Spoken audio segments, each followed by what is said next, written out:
So get your old timing belt, just pop it round pulley like that, and then with alternator, push down there, on belt, loop that round, and then what you want to do is, as you turn to tighten, it'll make the pulley lock itself in onto that belt, and that should, without using any special tool, work for you.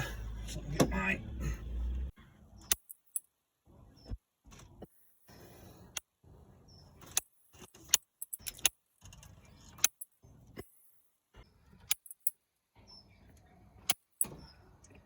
Right, that's that. That's tight on that because I don't want to break my fucking nut. But that's what it should look like. It's more effective when you're taking it off. Obviously, it just go on that side. But if you want to get your nut, you pulley, get the pulley bolt off, use an old alternator belt and do it like that. And it's 22mm.